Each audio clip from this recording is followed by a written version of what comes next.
Guys welcome back to my channel SP Bengali কিচেনে আপনাদের সবাইকে স্বাগত জানাই। আজকে আমার রেসিপি শাহি পনির। বেশি ভাট না বকে রেসিপিটি শুরু করা যাক। চলুন বন্ধুরা আমরা পেস্টটা করে নিই। চাল মগজ, কাজু, পোস্ত ভালো করে পেস্ট করে নেব। চাল মগজ, কাজু, পোস্তর সাথে আদা ও 5টা লঙ্কাও পেস্ট করে নেব ভালো করে। সব ভালো করে পেস্ট হয়ে গেলে একটা পাত্রে দুধ নেবেন। দুধটা আগে থেকে গরম করে রেখে দেবেন। এরপর পনিরগুলো টুকরো টুকরো করে কেটে নেবেন ভালো করে। বন্ধুরা আমার পনিরটা কাটা হয়ে গেছে। এরপর তেল গরম করতে দিয়ে দিয়েছি। তেল গরম হয়ে গেছে।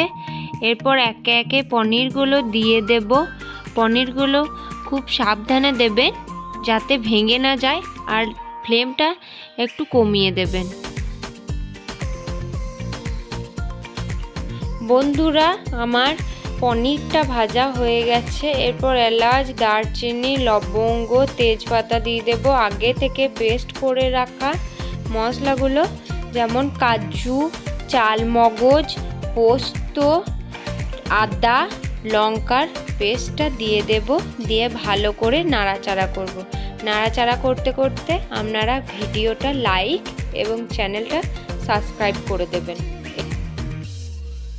বন্ধুরা সব মশলা দিয়ে ভালো করে নাড়াচাড়া করা হয়ে গেছে। শাহি পনিরের একটা মশলা সব গ্রসারির দোকানে পাওয়া যায়, এটা আমি দিয়েছি। সব মশলা দিয়ে ভালো করে নাড়াচাড়া করা হয়ে গেছে। এরপর কাশ্মীরি লঙ্কা গুঁড়ো দেবেন। দিয়ে ভালো করে নাড়াচাড়া করবেন।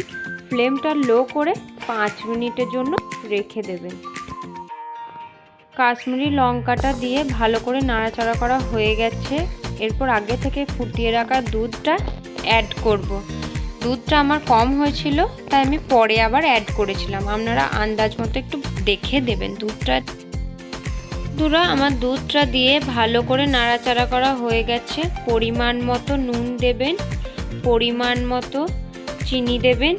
দিয়ে ভালো করে নাড়াচাড়া করবেন। চিনিটা একটু বেশি করেই দেবেন যাতে একটু মিষ্টি মিষ্টি হয়। আগে থেকে ভেজে রাখা পনিরগুলো একে একে দিয়ে দেব। দিয়ে ভালো করে নাড়াচাড়া করে নেব। বন্ধুরা আমার শাহি পনির একদম তৈরি। এরপর উপরে একটু কাসুরি মেথি ছড়িয়ে দেব। তাহলেই আমার শাহি পনির একদম তৈরি। দেখা হচ্ছে পরের ভিডিওতে। Tata, bye guys.